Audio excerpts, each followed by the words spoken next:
Los seres humanos andamos buscando una respuesta para nuestra vida. Todos. En todos nosotros hay un faltante en nuestras vidas. Nacemos con un faltante en nuestras vidas. Y un faltante que es de orden espiritual en nuestras vidas. Por eso hay esa tendencia de buscar llenar ese faltante en la vida de uno.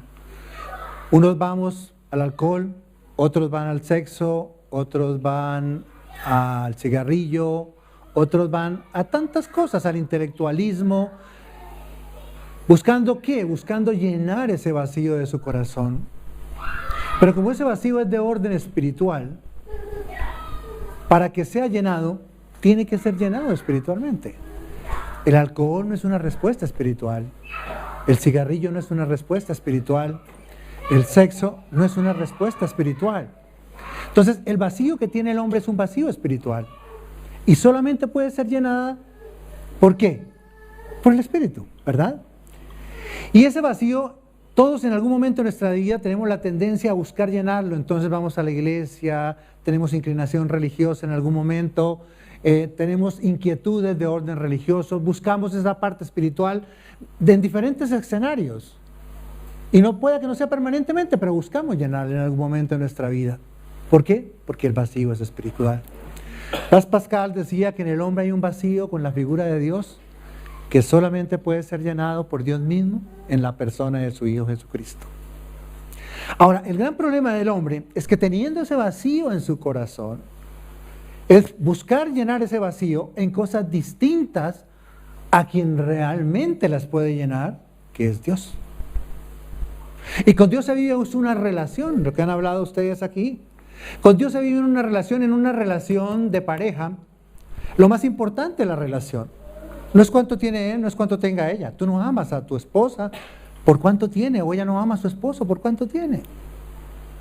Amas porque necesitan tener una integración plena, ser atrapados plenamente como personas. Esa es la gran realidad de una relación, estar atrapado por la persona. Y lo mismo pasa con Dios.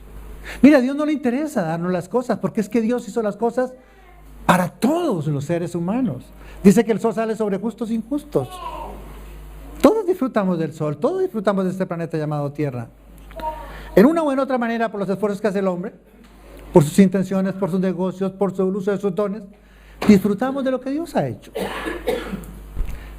Pero es que nosotros no nos llena lo que Dios ha hecho. A nosotros nos llena realmente es Dios. A ti no te va a llenar una religión, a ti no te va a llenar una esposa, a ti no te van a llenar los hijos, a ti no te va a llenar el intelectualismo, a ti no te va a llenar el dinero, a ti no te va a llenar sino solamente Dios. Howard Hughes es un hombre que revolucionó toda la tecnología y la ingeniería. Toda la aviación fue revolucionada por él. Toda la tecnología, lo que usted y yo vivimos hoy en día, agantó en la vida de este ingeniero. La razón de que los aviones se llamen H es por él, Howard Hughes.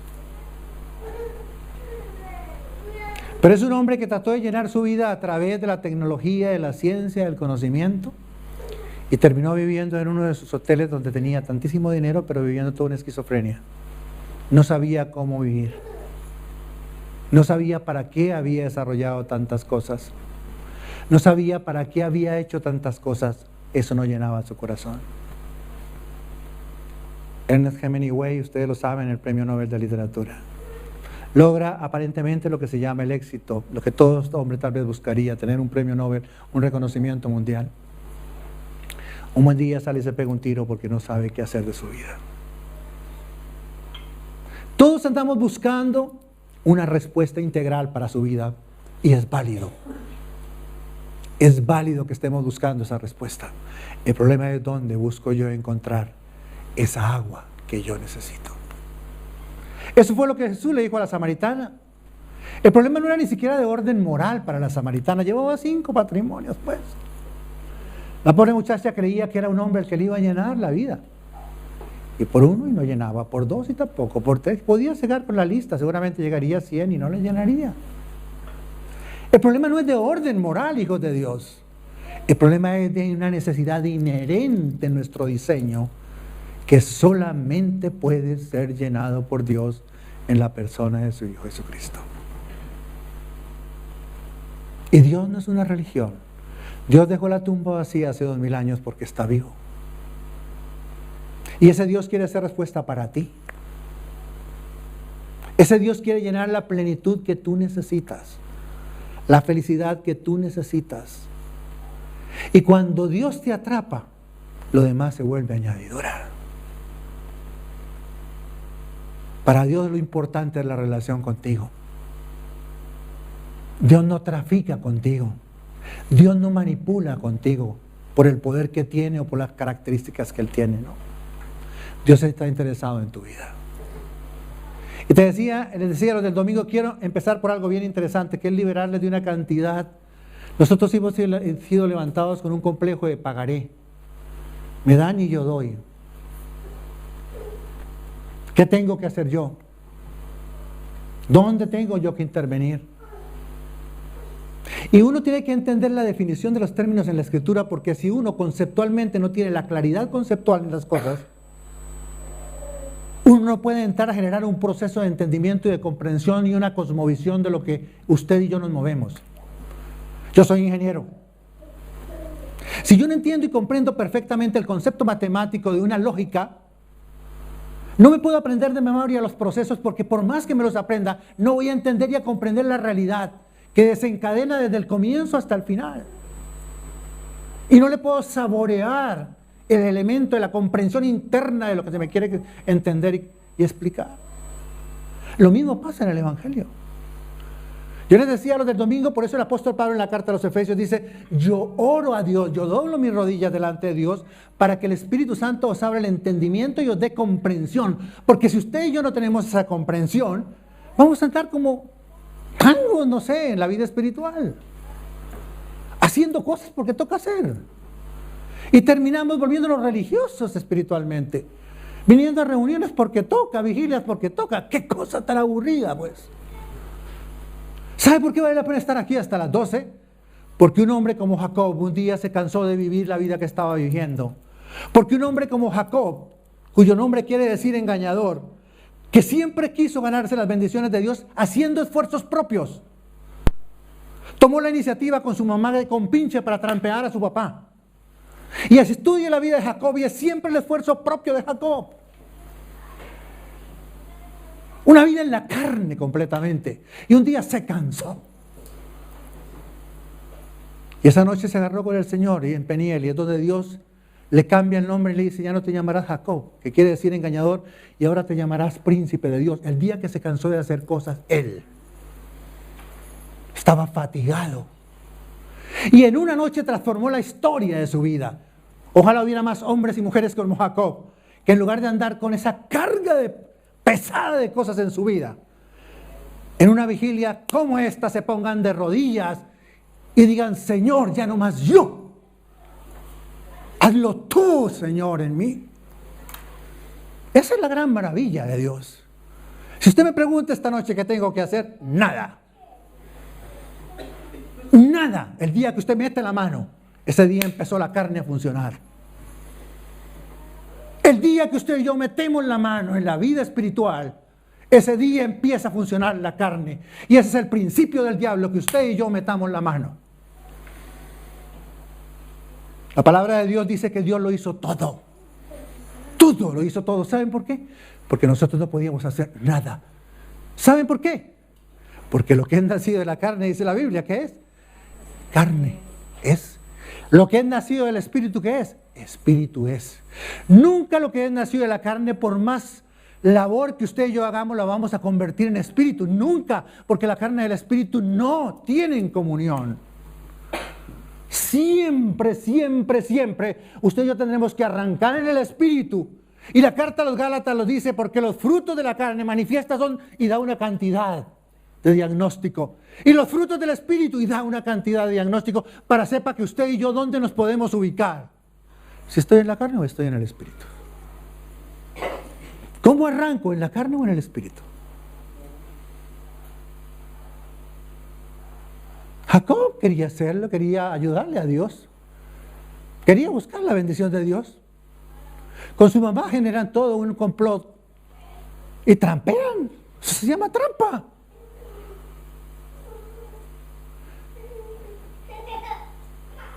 Engaña y es engañado. ¿Saben por qué? Porque vivió en la carne mucho tiempo, haciendo las cosas al estilo de él. Un día se cansa y dice: Señor, yo quiero hacer las cosas a tu estilo. Y ese día es donde Dios transforma la vida de este individuo. Ese día Él le dice: lo que tú me digas haré. Ese día lo que me des yo te daré. Ese día reconoce que Él es Dios y no Él. La carta a los Romanos, en el capítulo 5, dice que la sangre de Cristo nos limpia de todo pecado. No hay nada que nos pueda quitar nuestras conductas. La sangre de Cristo trata con nuestras conductas. Nuestras conductas es producto de lo que tú y yo somos. La palabra de Dios dice que Dios no puede ser burlado, que lo que yo siembro eso cosecho. Si yo tengo una naturaleza pecaminosa, pues ¿qué por lo que sale de una naturaleza pecaminosa? Dígame. Pecado. Si yo tengo un árbol de naranjas, ¿qué da un árbol de naranjas? Naranjas. ¿Qué es el pecado esencialmente? El concepto de pecado es estar separado de Dios. Producto de que estoy separado de Dios, se dan los hechos delictuosos en el individuo. Pero son el resultado de. Entonces, ¿qué pasa con Dios? Dios con su sangre trata con nuestras conductas. O sea, adulterio, fornicación, mentira, rabias, enojos,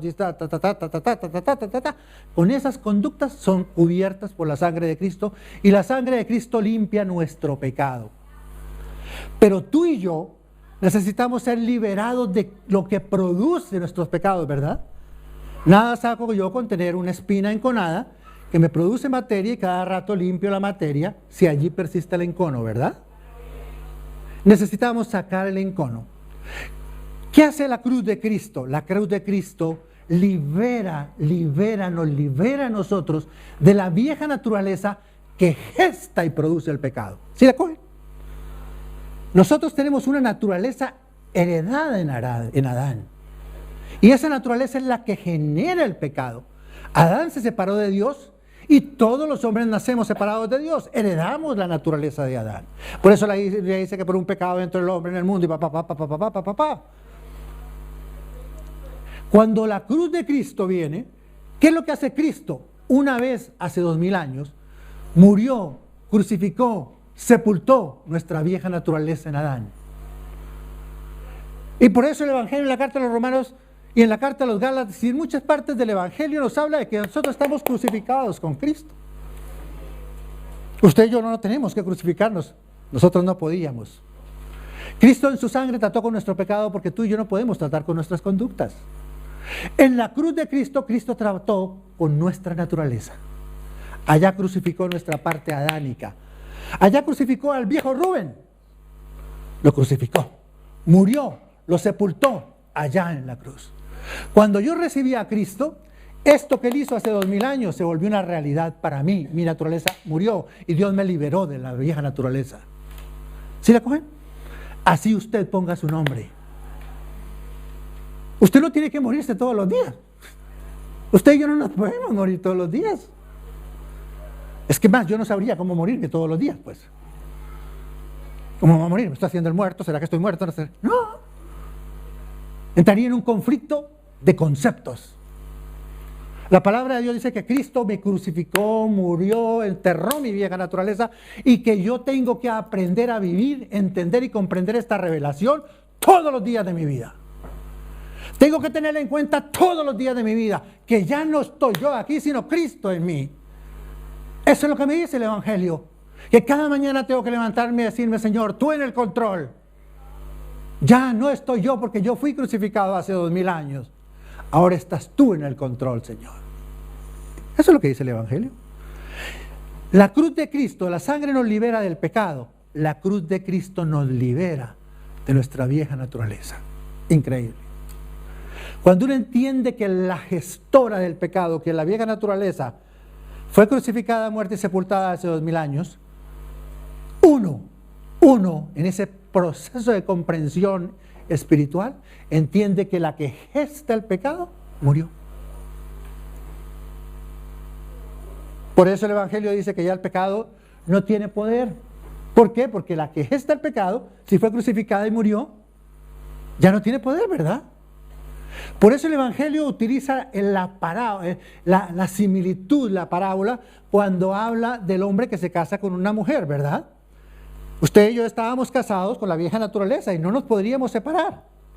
Y como habíamos hecho una unión, era necesario que muriera uno de los dos para que hubiera un nuevo matrimonio, ¿verdad? Ese es el concepto que Dios estableció. Cuando su vieja naturaleza muere, al morir, ¿qué pasa? Está usted libre para generar un nuevo proceso ¿de qué? De matrimonio con Dios.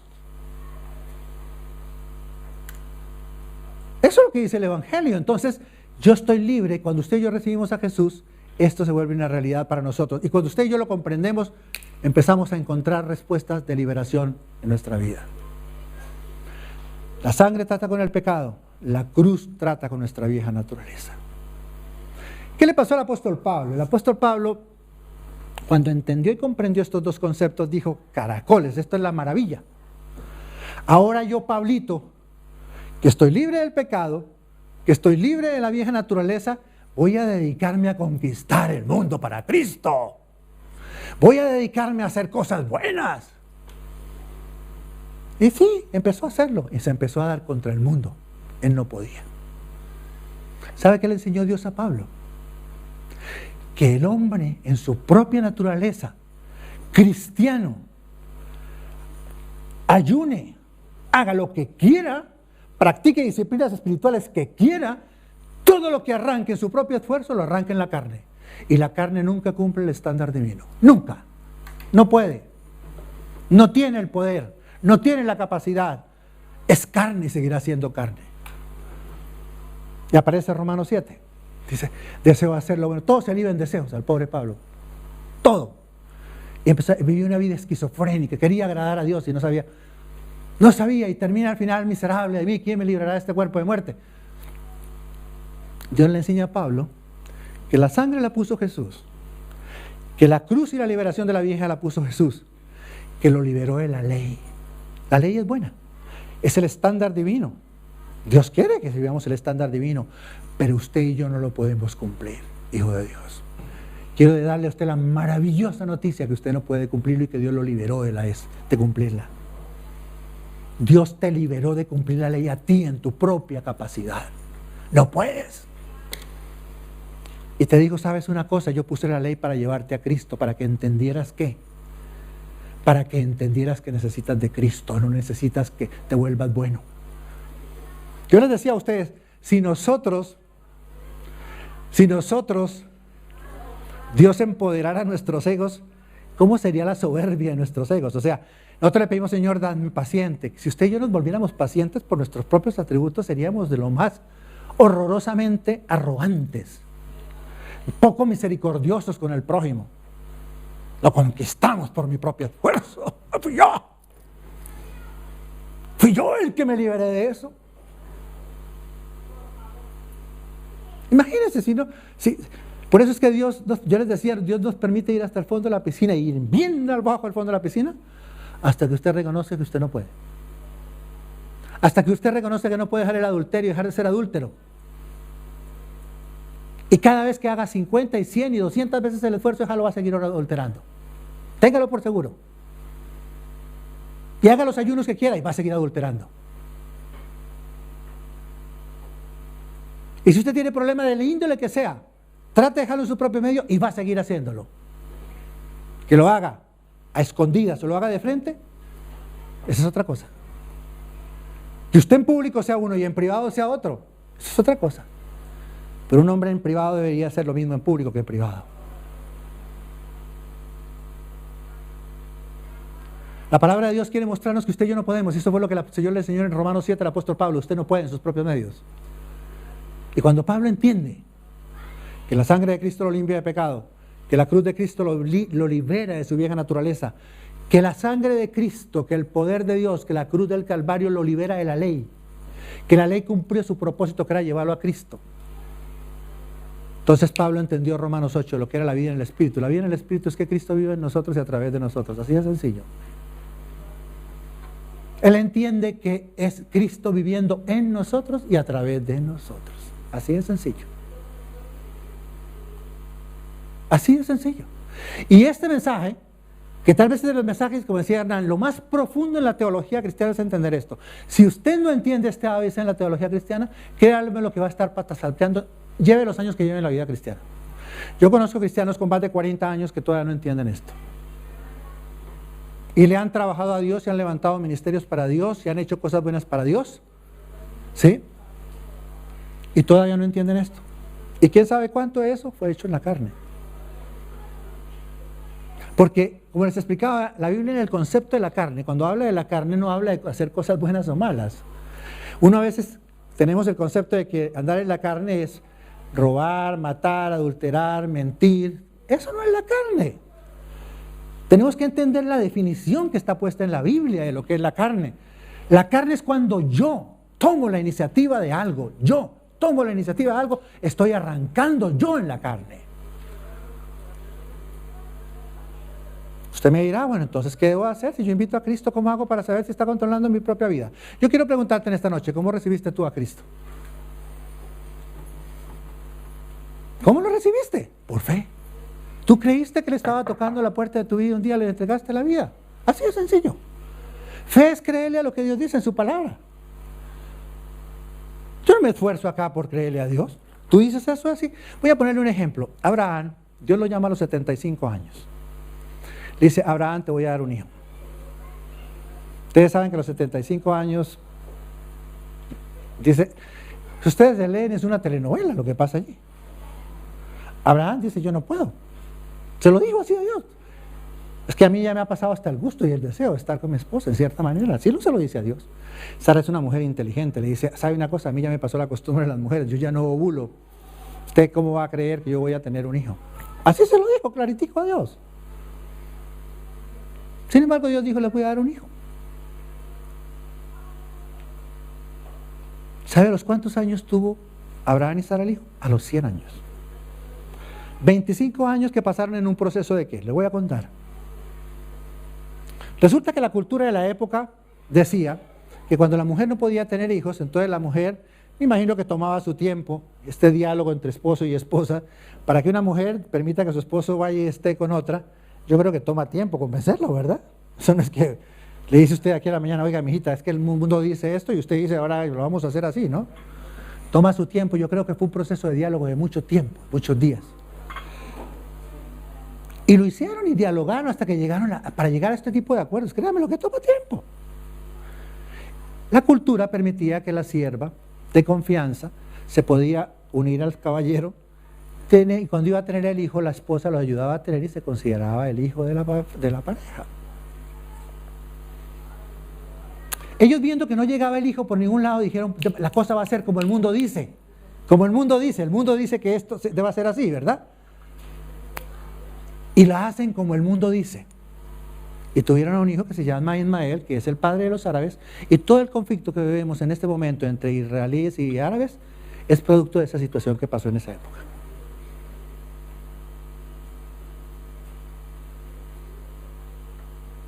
Todo el conflicto que estamos viviendo hoy en día es producto de esa relación. No hay otra razón, es esa. ¿Dios los perdonó? Por supuesto que Dios los perdonó. El problema son las consecuencias que se miden y se dan a partir de que yo tomo ciertas decisiones en mi vida, ¿verdad? La palabra de Dios dice, no os engañéis, Dios no puede ser burlado. Si yo siembro papitas, después no voy a venir a hacer ayunos aquí, vigilias, para que la cosecha me salga de duraznos. Entonces la palabra de Dios nos llama y nos dice, miren, ustedes compartían hoy un pasaje en Romanos que es fascinante, el pasaje de Romanos 12. La palabra de Dios dice que la vida cristiana es súper revolucionaria, dice de transformaciones, dice transformados. ¿Qué es transformarse? Es cambio, ¿verdad? Hoy en día, a la orden del día, lo que se oye todos los días es el cambio. Todos los días necesitamos cambiar. Si no cambiamos, el mundo nos cambia, pues. Y Dios dice, transformados. ¿Cómo se producen las transformaciones en la vida de un creyente? Por medio de la renovación de mi paradigma mental. Nosotros fuimos educados, enseñados, ¿sí?, para movernos en todos los escenarios de la vida. ¿Por quién? Por un personaje que se llamaba Satanás. La Biblia dice, vosotros erais de vuestro padre el diablo. Así no nos gustara ni cinco el dicho. Esa era la verdad. Y toda la educación Fue dada por Él y por el mundo, que son sus aliados. Ellos nos enseñaron a ver la vida, a ver las relaciones, a ver la vida de pareja, a ver la vida sexual, a ver la vida desde todo punto de vista. Satanás no hace nada nuevo, sino pervertir lo que Dios hace. Eso es lo que hace él. Y eso es lo que le enseña a la gente, a pervertir lo que Dios hace.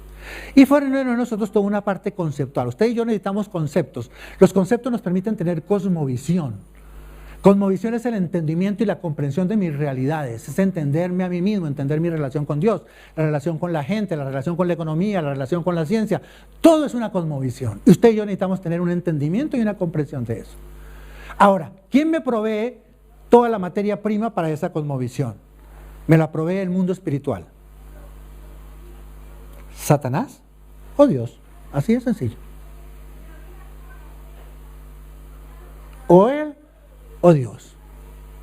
Usted y yo fuimos educados en esta forma por Satanás, por el mundo, ¿verdad? Entonces, cuando recibimos a Cristo, el Señor nos dice, vamos a hacer una cosa. Vas a dejar de pensar como Satanás te enseñó a pensar, ¿sí? Vas a dejar de hablar como Satanás te enseñó a hablar, ¿sí? Vas a empezar a ver la vida no como Satanás te enseñó a verla, sino como yo la veo. Vas a empezar a hablar de ti mismo, ya no como te fuiste enseñado, sino como yo hablo de ti. Vas a empezar a pensar de la vida de pareja como yo pienso. Vas a vivir como yo te enseño a vivir. Y eso lo encuentra en este libro. Ahí está la voluntad. Yo les decía, la voluntad de Dios no la busca en un lugar distinto. Ni siquiera busque profetas, con todo respeto por los profetas, porque lo que los profetas dicen tiene que ser filtrado por esto. Lo que no casa y filtra por esto, profetigos. Querido profeta, usted se enfrijoló anoche y hoy está diciendo una cantidad de cosas que no son de acuerdo con esto. Dios lo bendiga.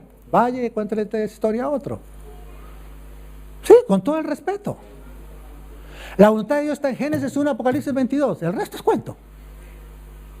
Dios no se opone a sí mismo, Dios no muda, Dios no cambia, Dios es el mismo ayer, hoy, por los siglos. Yo no le puedo decir hoy en día, oiga Liliana, ¿sabe qué? Fue que Dios me reveló mañana que Martica Martínez, que me encantó, que es muy espiritual, entonces yo debo separarme de ti porque tengo que ir a ver a Martica Martínez. Eso me lo dijo el diablo. Porque Dios me habla de una relación de pareja consistente, que solamente puede ser levantada en los principios de Dios. Cuando yo empiezo a ver la vida de pareja desde la perspectiva de Dios, puedo tener una relación armónica. Cuando yo la veo en mis propios medios, pierdo las luces, porque cada cual busca nuestros propios intereses, ¿verdad? Y cada cual tiramos para nuestro lado. Mire, Dios es tan delicado, varones. Dios nos dice cómo cautivar a una mujer. Dice, trátala como vaso frágil. Ábrele la puerta, ciérrale la puerta, llévale la maleta, sé cariñoso, sé tierno, sé amable. Dice, una mujer va a dar la vida, esta y todas las que tengan por ti. Eso lo dice el Evangelio. Si nosotros hiciéramos la recomendación de Dios, tendríamos menos rollos en el matrimonio. ¿Quiere ver un hombre en reversa? Compítale en el liderazgo en la casa. Hágalo ver como pusilánime. Y no desempeña la labor que tiene que hacer. Dicen que detrás de un gran hombre hay una gran mujer. Cuando uno termina haciendo todo lo que ellas quieren, ténganlo por seguro. Y sabiamente logran hacerlo, haciéndonos creer que fuimos nosotros los que decidimos. Y eso lo dice el Evangelio. Miren, hijos de Dios, la palabra de Dios es tan práctica. Desafortunadamente nosotros la hemos convertido en cuestiones morales, en cuestiones de iglesia, de sahumerios, de velas, con todo el respeto, y le hemos perdido la esencia de la vida hay que vivirla. Hay una canción de un personaje de aquí, español, que se llama Julio Iglesias, ¿verdad? Que se llama Me olvidé de vivir. Algunos la sabrán, otros me miran con unos ojos así, porque es de hace unos años. Sí. Dice, de tanto querer ser en todo el primero, de tanto no sé qué, dice, me olvidé de vivir. De tanto querer hacer cosas religiosas, me olvidé de vivir, me harté. Hasta un día, cuando uno está viviendo vida religiosa, llega el día usted y yo nos hartamos de esto y dejamos esto y nos largamos. Porque ¿para qué? Usted tiene que sentir, experimentar a Dios, transpirar a Dios. Entonces, queridos hijos de Dios, miren lo interesante. Abraham, Cuando quiso hacer, volviendo al ejemplo de Abraham, creyó que las cosas se hacían al estilo del mundo, se le fueron los pies al querido amigo Abraham. Dios lo perdonó, por supuesto, pero digamos, hoy en día estamos viviendo las consecuencias del rollo que él armó hace tantos años. Problemas en árabes e israelíes es el problema de entre Ismael y Isaac, no es otro. Y los problemas de familia son más terribles que los problemas entre extraños, porque las pasiones son más grandes. Y si usted le añade el ingrediente religioso, peor. El rey David. Cuando el rey David va a pelear con Goliat, el rey David no veía el problema de Goliat. ¿Ustedes saben cuánto medía Goliat? 2 metros 30 centímetros. O sea, el paisano era bastante grandecito. 2 metros 30 centímetros es lo que dice el Evangelio. David había visto que Dios lo había liberado. Vencer a un león y a un oso no es fácil, ¿verdad? O sea, un mequetrefe no vence a un león y a un oso. Pero David había visto al Dios que lo libraba del león. O sea, que le había permitido.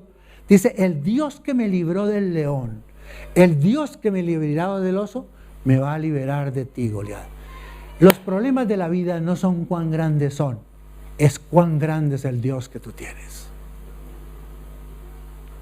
Sea económico, sea de pareja, sea emocional, sea de adicción, lo que sea. ¿Qué tan grande es el Dios que tú tienes?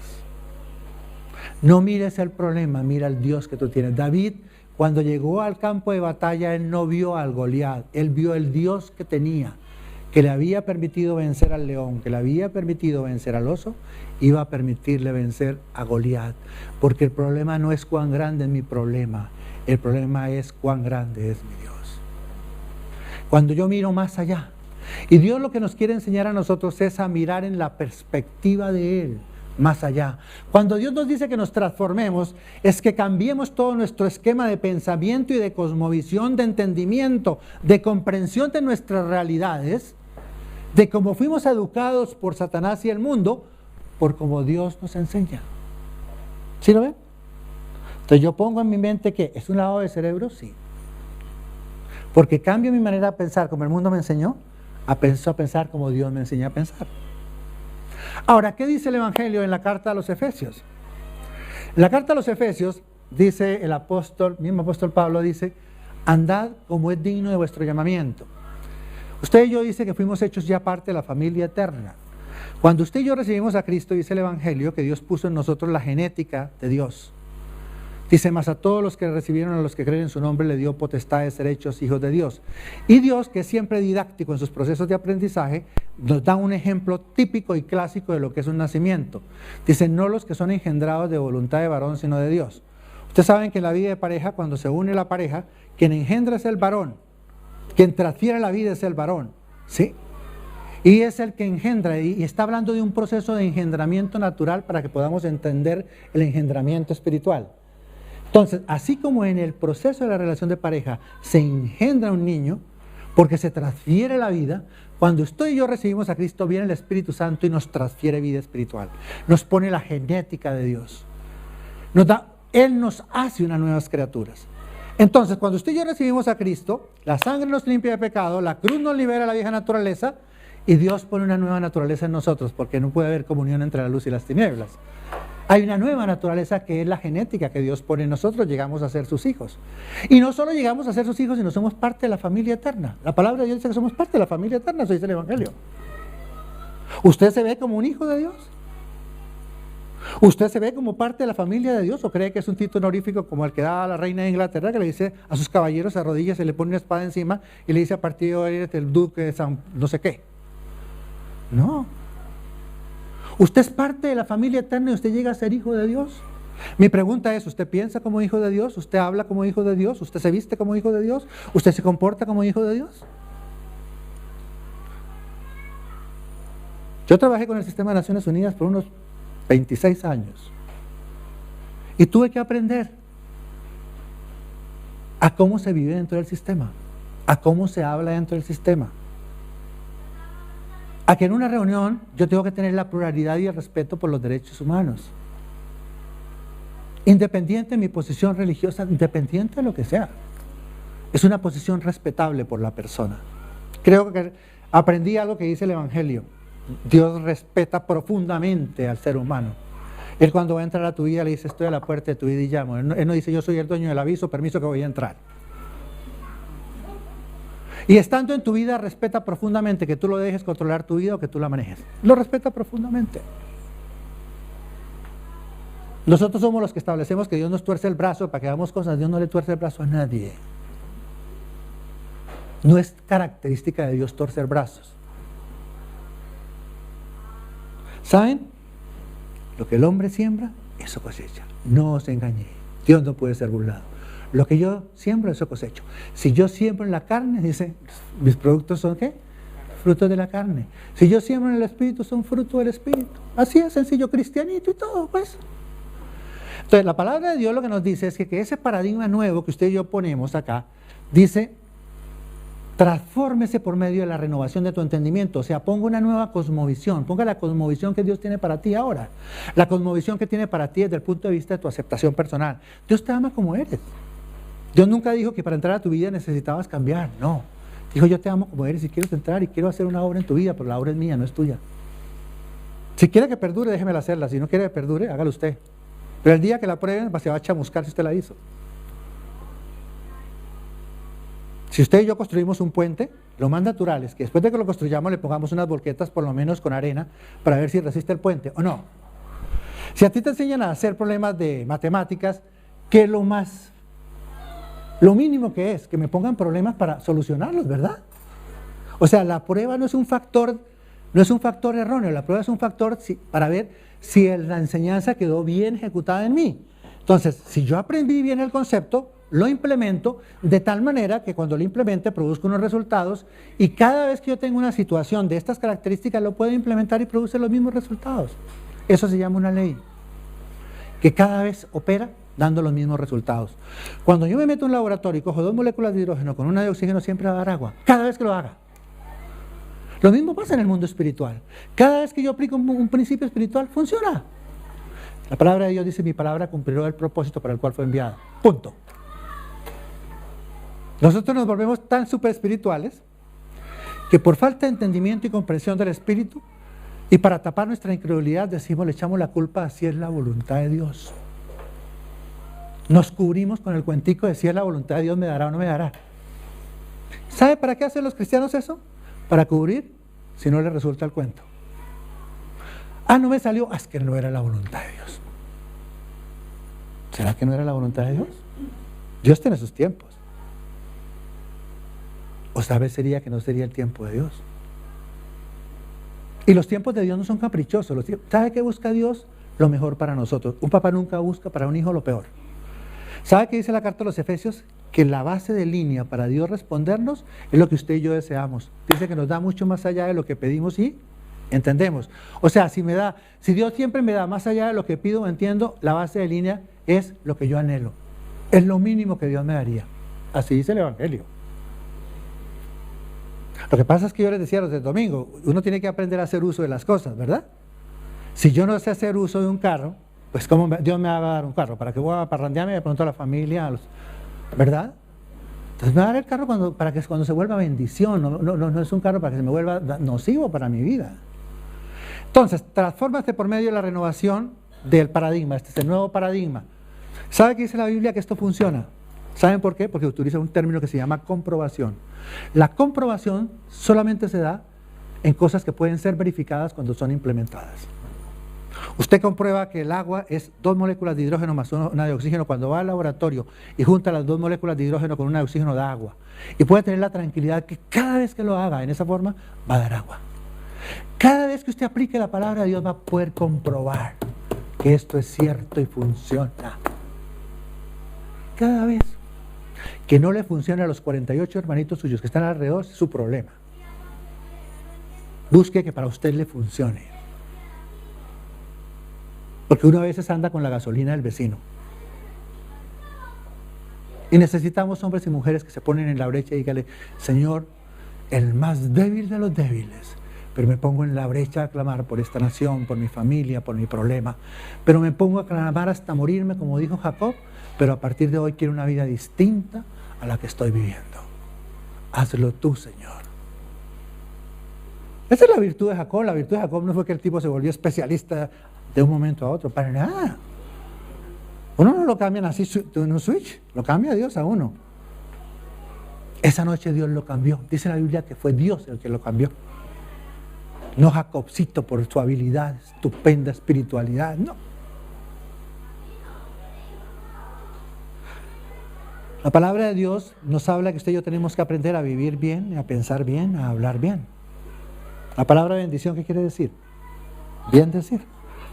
¿Qué es mal decir? Mal decir. Como pienso, hablo. Y como hablo, construyo, creo, comunico. Por eso la palabra de Dios dice que la vida y la muerte están en el poder de la lengua. Porque lo que usted y yo proclamamos, eso atraemos. Eso atraemos. Entonces Dios nos enseña a nosotros a pensar como Él piensa, a hablar como Él habla y a atraer como Él atrae. Por eso en la carta a los Romanos, por allá en uno de esos capítulos, dice que yo tengo que llamar las cosas que no son, como sí. Bueno, así de sencillo. Son leyes del mundo espiritual, hijos de Dios. Usted y yo tenemos que ser conscientes de que estamos viviendo en un mundo espiritual. El hombre es un ser esencialmente espiritual. El hombre fue diseñado para que el espíritu manejara su alma y para que la respuesta del espíritu al alma le permitiera tener un cuerpo totalmente sano. La sanidad empieza en el espíritu, después sigue el alma, después sigue el cuerpo. Ese es el esquema de Dios, no hay otro. Y la prueba está en que yo les decía, usted el día que usted y yo, el espíritu nos suelte, ¿qué pasa? ¡Plop! Este cascaroncito, ¡tum!, quedó ahí, como un pollo. El espíritu sigue vivo, con todos los atributos, con todo el pensamiento, con toda la concepción, con todo el conocimiento. Y le recomendaría que lease un pasaje de la Biblia que es el de rico, el pulón y Lázaro. Ambos estaban muertos. Dice que se vieron. Luego en el otro escenario uno ve a la gente, uno la identifica, uno habla, uno recuerda. Son los que se le olvidan las cosas. Leas ese pasaje que había la connotación de pasar de un escenario a otro. Porque Dios no lo puso fue para eso, ¿no? No nos lo puso meramente allí para que únicamente aprendiéramos a que no tenemos que ser como el rico el pulón. No, hay muchas cosas de conceptos de aprendizaje que trae la Escritura. Inclusive para que usted y yo dejemos de tenerle temor a la muerte.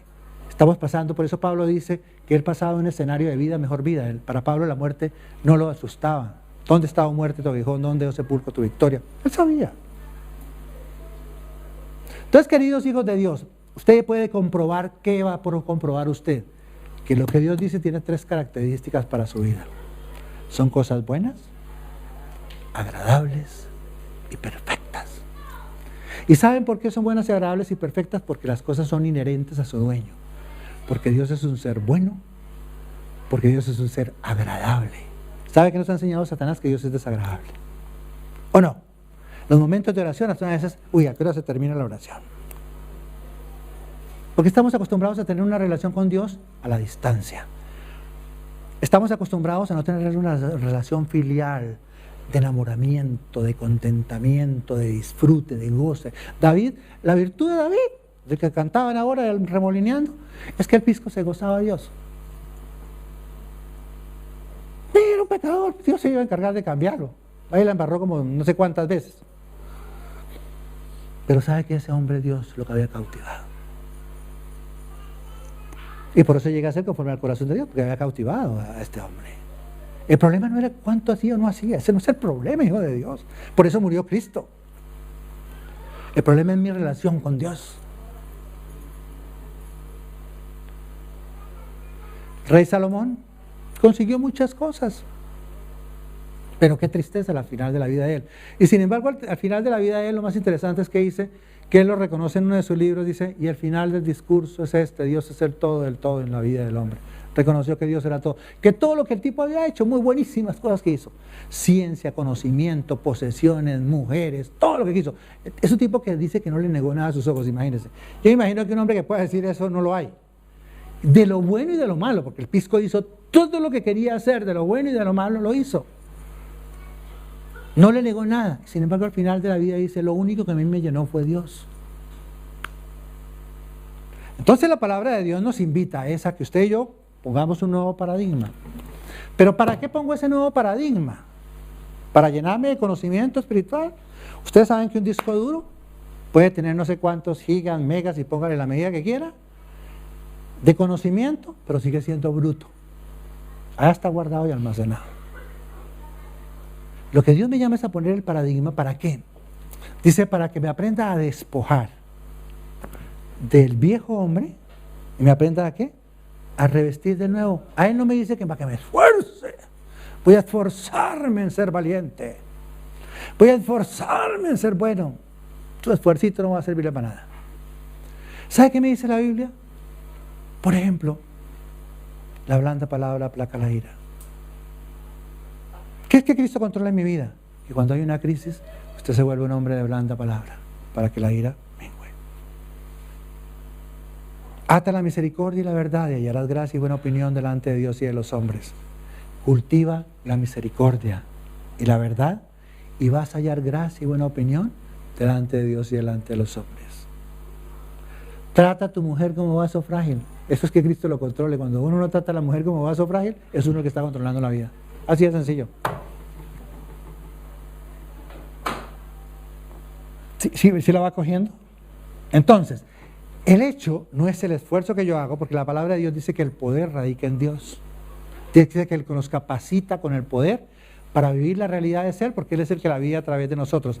A mí me corresponde quitarme el trajecito viejo y revestirme ¿de qué? De nuevo. Y vuelvo y les digo, si usted era un hombre embajador de su país, usted llega a una reunión de embajadores con el vestido roto, seguro que no. Ustedes ven que los embajadores, el país les pone una casa, el país les pone un carro, el país les da toda una serie de privilegios. ¿Por qué? Porque están representando a su país. ¿Sí o no? Él se tiene que realizar con todo el cuerpo diplomático del país y con el cuerpo ejecutivo del país. Usted no ve al embajador echando chistes. ¿Aquí entienden lo que son chistes verdes? Chistes verdes en una reunión. ¿Por qué? Porque pues no es lo procedente, pues. ¿Ustedes se imaginan al embajador de Estados Unidos o al embajador de España que llega a la Comunidad Europea, ahorita que están todos procesos, y a ponerse de ruana la cosa ya? ¿Sí? Imagínense. Tipo como que lo van sacando.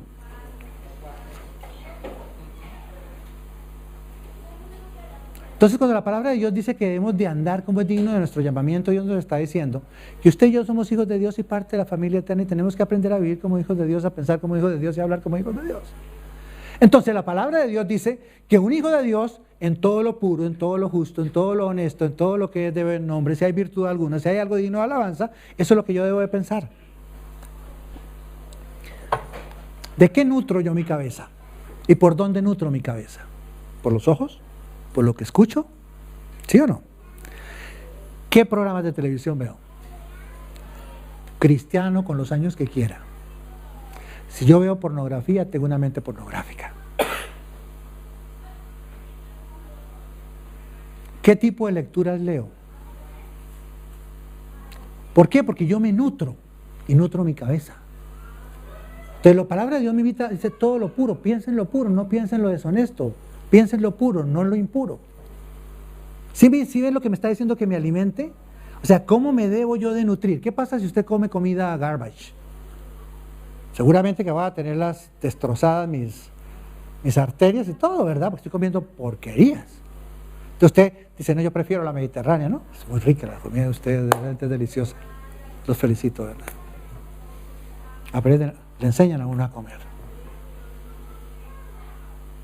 Entonces, ¿de qué me estoy yo nutriendo en mi cabecita, en lo que veo, en lo que escucho, en lo que hablo? Entonces Dios me está diciendo y me está invitando ¿a qué?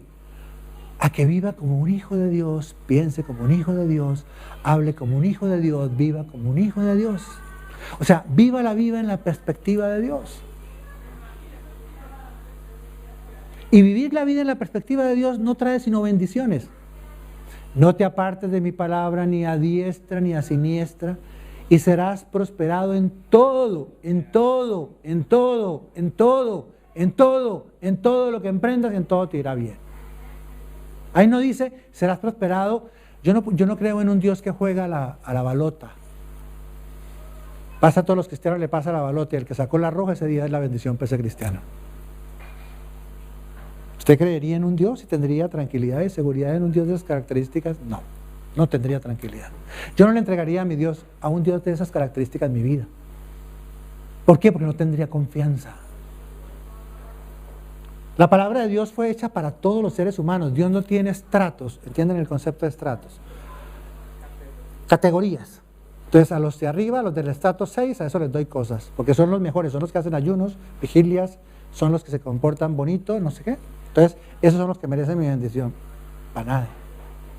Y si usted lee el Evangelio, usted ve que el mayor cuidado y la mayor delicadeza que tiene Dios a veces es por los más débiles. ¿Sabe a quién Dios les daba pan, lo que daba gusto? A los religiosos, a los fariseos, a los que se creían que ellos eran los buenos, era el club de los buenos. Venga, aquí nos choncholeamos los buenos, reunámonos todos los buenos de aquí, de España, cuando afuera está la gente perdiéndose sin Cristo. Cuando al lado suyo hay familias con problemas de matrimonio, con problemas de crisis, con problemas financieros, Dios es una respuesta para ellos, como debe ser para usted. Y yo lo que quiero invitarle a ustedes es que usted viva esa realidad, porque si la gente no ve la realidad de Dios en su propia vida, la gente que está afuera no va a querer seguir al Dios que usted tiene. Porque ¿para qué me meto yo más en rollos siguiendo a alguien que no hace nada por nadie? ¿Sabe por qué la gente seguía a los discípulos en el primer siglo? Que es la gran diferencia con la iglesia de hoy. Porque ellos se amaban, no se peleaban. Hoy en día los cristianos es cuál tengo la iglesia más grande, la más chica, la más grandiosa, cuál tiene la revelación, cuál tiene la no sé qué, cuál tiene...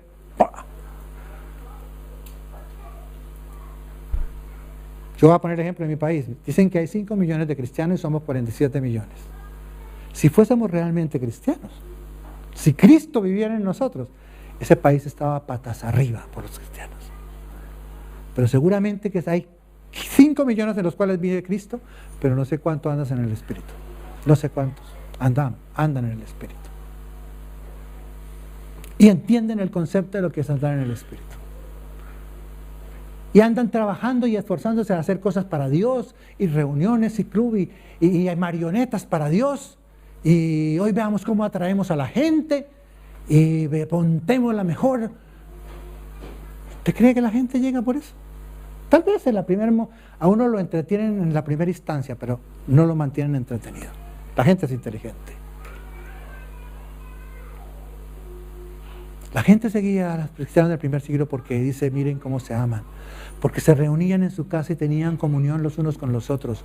Oraban los unos por los otros. Cuando había necesidades se ponían de rodillas en sus vigilias a clamarle a Dios papá. Al papá que le enseñó a Pedro dónde estaba la provisión, a pescar dónde estaba el pescado. A veces nosotros no trabajamos inteligentemente, trabajamos duro, pero no inteligentemente.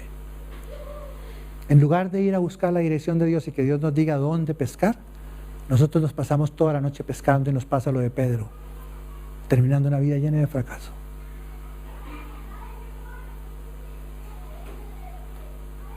Dios no sabe decir dónde tirar las redes, así Él enseña dónde tirar las redes. La palabra de Dios dice que tenían común unión, tenían confraternidad los unos con los otros. Eso es lo que atrae. Cuando yo encuentro un cuerpo que me da eso, yo voy a sentirme cómodo y feliz. Un cuerpo que sus problemas son mis problemas. Gente que dobla sus rodillas por mis problemas. Que me ama, que me acepta como soy. Que me acompañe, que me guía. Allí voy a estar. Eso fue lo que Dios enseñó en la carta de los Romanos. Eso fue lo que Dios le enseñó a Pablo. Su sangre trata con las conductas. La cruz libera al ser humano de la naturaleza. La cruz libera al hombre de la ley. El hombre no puede cumplir la norma. El estándar divino nunca lo vamos a poder cumplir en nuestros propios medios. Nunca, nunca, nunca. Solamente el estándar divino se cumple cuando Cristo lo vive en nosotros y a través de nosotros. Si queremos cumplirlo, todos los días, Gálatas 2:20 es eso. Con Cristo estoy juntamente crucificado. No es que todos los días me crucifique, es que uno no se muere todos los días. Eso es un cuento. Yo entiendo que la muerte es una, ¿o no? Uno se muere una vez. ¿Cuándo se murió? Hace 2000 años. Lo que yo tengo todos los días es tener presente que yo estoy muerto hace 2000 años. Entonces lo que la palabra de Dios me está diciendo, no olvide que usted está muerto. Está crucificado hace 2000 años. Recuerde que ya no vive usted. Es Cristo en usted. O sea, déle el control a Cristo. Y tal vez usted ha oído a siervos de Dios que le preguntan a Cristo: Señor, ¿cómo nos trajeamos hoy? Dios está en su vida. Mire, Dios es un ser que nos cuida tanto en su paternidad que no quiere estar ni siquiera al lado nuestro, sino dentro de nosotros. ¿O no? Usted como papá y mamá a veces quisiera estar dentro de sus hijos para cuidarlos, ¿verdad? A veces quisiéramos, ¿cierto? Y a veces nos echan el cuento de la sobreprotección. Uno dice: sí, pero es mi hijo. Y puede tener los años que sea y seguirá siendo su hijo. Y yo un día Dios me enseñó, me dijo: no, yo también los cuido. Los cuido tanto que me metí dentro de ustedes para cuidarlos. Porque ustedes no se saben cuidar. Dios vive en nosotros. Entonces, Dios quiere que recordemos que Él está en nosotros y que Él quiere tomar el control todos los días. Hernán me contaba en estos días de alguien de su familia que se sentaba a tomar el café con Dios, que se sentaba a tomar el vino con Dios. Así debería ser. Vamos, Señor, a divertirnos. Vamos, Señor, de vacaciones. Vamos, Señor, a tomar al bar, a tomar la cerveza con la caña que ustedes se toman. Que es rica. Créame, con este calor, terrible, pues. Y las tapitas. Así debería ser la vida cristiana. La vida cristiana no es: hoy voy a entrar a hablar con Dios. Entonces llego aquí a la puerta y pongo mi mejor cara. ¡Ah! Y después de que salgo de aquí, a vivir la misma vida de todos los días. ¡Qué jartera! Oiga, de verdad, qué jartera. Es como, ustedes conocen el diazepam. El diazepam es una pasta que da tranquilidad. Hay cristianos que vienen acá los sábados o los domingos, es cuando ustedes reúnen y ¡plap!, se mandan su pepa. 3 horas le dura la chévere y a las 4 horas están. La vida cristiana no es eso. La vida cristiana es: deje que Cristo transpire. Deje que Cristo viva en usted y a través de usted. Usted no puede. Dígale: Señor, qué bueno decirte no puedo. Qué bueno decirte no puedo esto, no puedo esto, necesito que tú lo hagas. Y cuando Él lo hace, las cosas perseveran. Porque las decisiones que se toman en libertad son las que se perseveran. Las decisiones que no se toman en libertad nunca funcionan. Todo lo que usted en su vida no haya sido tomado en libertad, nunca funciona. Por eso conocer a Cristo produce ¿qué? Libertad. Saber que yo no puedo, Señor, todo necesito que tú lo hagas. Enséñame a vivir bien, a pensar bien, a hablar bien. Estamos tan acostumbrados a vivir mal, a pensar mal, a hablar mal, que recibimos a Cristo y seguimos pensando mal, hablando mal, vistiendo mal. Eso es lo que dice la palabra de Dios. Con Hernán charlábamos que día y él decía algo que es cierto. Dice: ¿por qué la palabra de Dios? La gente que no es cristiana pone en práctica estos principios, funcionan. ¿Por qué? Porque Dios dice que puso la palabra de Dios allí. Dice: puso la bendición y la maldición. Usted elige, mijito, qué tipo de vida quiere vivir. Yo le ofrezco esto y produce estos resultados. Esto produce estos resultados. Usted tiene toda la libertad. Usted y yo podemos recibir a Cristo y ya somos salvos. Pero no basta ser salvo, hijo de Dios. Yo quiero que usted aprenda a vivir una vida abundante, revolucionaria, que impresione tanto su vida, que lo apasione tanto por Dios, que usted vive esa realidad tan intensamente que la gente que está alrededor suyo quiera seguir al Dios que usted tiene. Casi que usted no tenga que decirles que es cristiano. Alguien va a decir, y traigo, porque pues Dios no crea que pone las cosas por casualidad, ¿no? Él habla muy bien de sus hijas, ¿no? Y decía que sus hijas en el colegio tenían unas características que la monjita del colegio veía en ellas una diferencia, ¿no? Y un día lo llama y le dice: oiga, señor Hernán, bueno, no sé cómo le diría. Le decía: ¿por qué sus hijas tienen algo distinto? ¿Saben por qué? Porque la palabra de Dios dice que usted y yo somos como olor fragante a Dios. Usted se echa una buena loción, ¿verdad? O un buen perfume, las damas.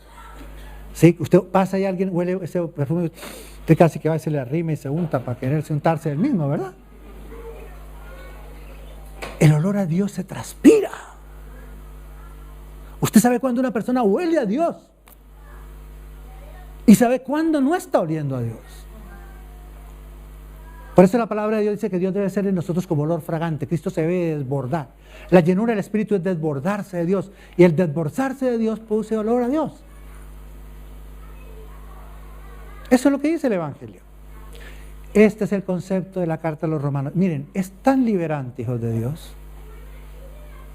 Tan liberante este concepto, que cuando usted sabe y entiende esto, y el Espíritu Santo se lo revela, y yo les decía, la palabra de Dios en la carta, en el capítulo 6 de la carta a los romanos dice considérese. La palabra considerarse no es que usted se haga el muerto o se crea el muerto.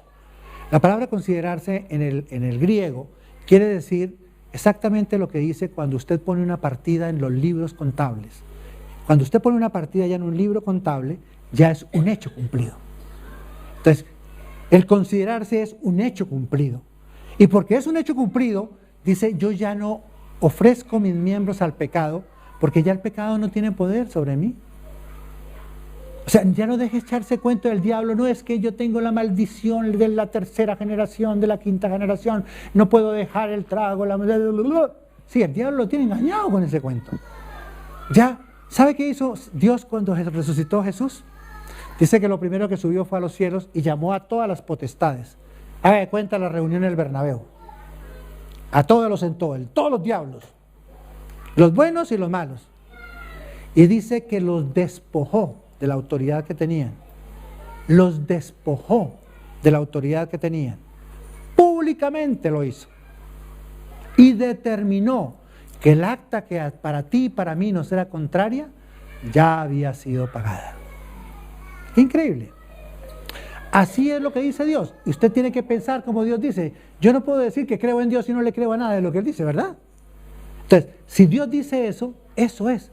Y vuelvo con el caso de Abraham. Dios le dijo a Abraham, miren, Abraham de los 75 a los 99 años nunca proclamó lo que Dios le había dicho. En el año 99 empezó a proclamar lo que él era y en el año 100 nació Isaac, ¿sabían? Al año de empezar a proclamar. A los 99 años Dios le cambió el nombre a Abraham. Dios no le cambió el nombre a Abraham a los 75. A los 99 años le dijo, ya no te llamarás Abraham, sino ahora te llamarás Abraham. ¿Qué quiere decir? Padre de multitudes. Y a Sara le dijo, ahora te llamarás Sara, que quiere decir princesa, y solamente se le decía princesa a una mujer que tenía descendencia. A los 99 años él empezó a considerarse, cuando Dios les dijo que era tener un hijo, ¿qué pasó con ellos? Se totearon de la risa, ¿verdad? Por eso se llama Isaac, porque Isaac quiere decir risa. Ellos no creían, no sentían nada, pero empezaron a hablar como Dios les dijo que hablaran de ellos. ¿Cuándo empezaron a hablar como Dios les dijo que hablaran de ellos? A los 99 años. Y dice que al año nació Isaac. Cuando ellos empezaron a proclamar las cosas que no son, como si fueran. Usted este libro, créale a Dios. Este es ser el ancla. Su vida y su fe ancla a lo que Dios dice, no a su capacidad de creer. Dios no opera por nuestra capacidad de creer o por, que, como tal vez decía Hernán, no, como usted coja como un mantra el Evangelio. Yo soy, no me entran incredulidades, no me entran. No, la palabra de Dios dice, por ejemplo, encomienda a Jehová tu camino, confía en Él y espera en Él y Él hará. Eso es lo que te voy a creer, Señor, como un niño, eso es lo que voy a creer. Yo no me voy a poner a pensar cómo lo vas a hacer tú, si le vas a hacer torcer el brazo a alguien, si le vas a sacar la plata a fulano. Ese es tu problema. Un niño, cuando va donde su papá y le dice, papá, quiero un BMW. Y el papá le dice, mañana te lo compro, ¿qué hace el chino? Chao, papá. Tu problema ya. Tú dijiste que me lo ibas a dar, mañana yo exijo, te pido que tengas el BMW. ¿Sí o no? Con toda la tranquilidad y la confianza. Estoy un poquito exagerado, pero así es. Igualmente Dios nos pide que le creamos a lo que Él dice, como niños. ¿Sabe qué nos ponemos nosotros a pensar? ¿Será que Dios me lo va a dar? ¿Será que Dios no me lo va a dar? ¿Será que será la voluntad de Dios para mi vida? ¿Será que no será la voluntad de Dios para mi vida? Y empezamos a construir una espiritualidad tan falsa que no le huele bien a Dios. Dígale a Dios lo que hay en su corazón. La palabra de Dios en el Salmo 139 dice, antes de que esté la palabra en mi boca lo sabes tú todo. Dígale lo que hay en su corazón, que si Dios tiene que enseñar, rectificar, cambiar, aconsejar, recomendar, lo va a hacer. La palabra de Dios dice, encomienda su camino, que si Dios tiene que enderezar veredas es problema de Dios, no, por lo menos tú encomienda tu camino. Hágalo como un niño, créale a Dios como un niño. Abraham cuando empezó a decir, Sarita, y la otra, padre de multitudes, ¿no? Y los dos viejos llamándose y delante medio pueblo toteaba la risa. Este diciéndole padre de multitudes y la otra princesa. Y no tienen ni riesgo de tener un chino, por allá se reían. Tal vez no lo harían de frente, pero estaba como pena, pues. Pues el padre Abraham diciéndole a la vieja Sara. Y la vieja Sara dice que padre de multitudes y el fresco. La palabra de Dios lo que te dice es créele a Dios y habla, proclama lo que Dios dice. Dios responderá a mi vida y eso es lo que yo proclamo, Señor. Eso es lo que yo creo porque tú lo dices. No es ni siquiera mi capacidad de creer, es porque tú lo dices. Miren, quisiera terminar tal vez con ese pasaje en la carta. Disculpe, pero fue que mis gafas en este viajecito se me quebraron.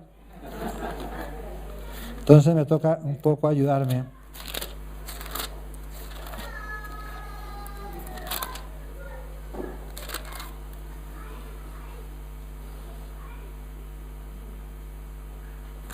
Dice allá 55, a todos los sedientos, yo sé que usted y yo somos sedientos, todos. Todos somos sedientos. A todos los sedientos, venid a las aguas. A los que no tienen dinero, venid, comprad y comed. Venid, comprad sin dinero y sin precio, vino y leche. Versículo 11. Así será mi palabra que sale de mi boca. No volverá a mí vacía, sino que hará ¿qué? Lo que yo quiero. Y será prosperada ¿qué? En aquello para que la envíe. Isaías 55, 1 y 11. Yo le quiero invitar, hijo de Dios, a que vaya donde su papá. Él es su padre. Él le dio la vida. Yo les decía el domingo, todo lo que usted y yo tenemos nos lo ha dado Él. No hay nada de lo que nos podamos honrar y vanagloriar. Nada. Nos dio la vida, la salud, la esposa, los hijos.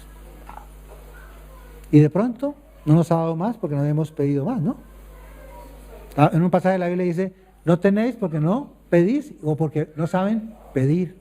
¿Sabe lo que dice el Evangelio que a mí me debe corresponder? Permanecer en Dios. Y usted nunca ha visto un racimo de uvas esforzándose por pegarse a la vid, ¿no? Nunca. Está ahí pegadito. Permaneced en mí y mis palabras permanezcan en vosotros y pedid todo lo que queréis y os será hecho. Yo he decidido creerle a Dios. He decidido creer menos en la teología de muchos teólogos. Unos dicen en la teología de la no sé qué, la teoría de la sé cuánto, cada cual inventa su propia teología, cada cual escribe sus propios libros y cada cual cuenta cómo le va en la fiesta. ¿Saben qué es lo bueno? Haga usted de su vida cristiana su propia fiesta. Haga usted de su vida cristiana su propio libro. Porque es que el día que usted vaya a la presencia de Dios no lo van a llamar por los libros de otros. Lo van a llamar por su propio libro. El Señor te va a decir, ¿disfrutaste de mí? ¿No disfrutaste de mí? Seguramente no será ya para regañarte ni para censurarte. De pronto lo que vamos a decir, cuando lleguemos allá a decir, ay, qué vaina, me perdí. ¿Cómo me perdí de cosas? Pues? ¿Cuánto sufrí? ¿Cuánto cosas? Y el Señor me mirará y me sonreirá y sí, yo, como la palabra de Dios dice que todo concurre para bien, Dios le sacó partido a todo, ¿no? Porque Dios le saca partido a todo. Pero si usted quería saber la voluntad de Dios, no la busque tanto, como decía Hernán, para que venga Dios y me diga, oiga, no, usted tiene que hacer esto. Qué bueno que Dios le enseñó a depender de Dios, ya no depender ni de Colombia, ni de Senfor, ni de nada. ¡Qué bueno! ¡Qué bueno que se quitó ese bendito peso encima de depender de los hombres! ¡Qué bueno que el patrón sea Dios!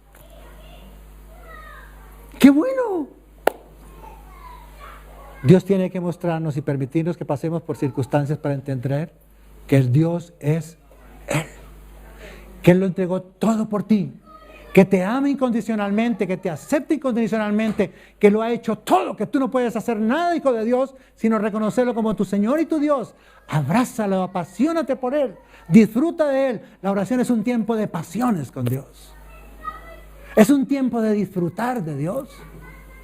La Biblia se convertirá en miel al paladar, lámpara al camino, servirá para construir, servirá para hacer ajustes, servirá para vivir nuevas dimensiones de vida. Cuando usted y yo empezamos a vivir esa dimensión, la vida cristiana se vuelve totalmente revolucionaria. Yo le decía a Raquel tal vez hoy, le dije, ¿sabe qué me hablaba el Señor en estos 2 días? Si Dios te entrega una tarjeta de crédito como su papá y te dice, toma hija, úsala, ¿qué harías tú con ella?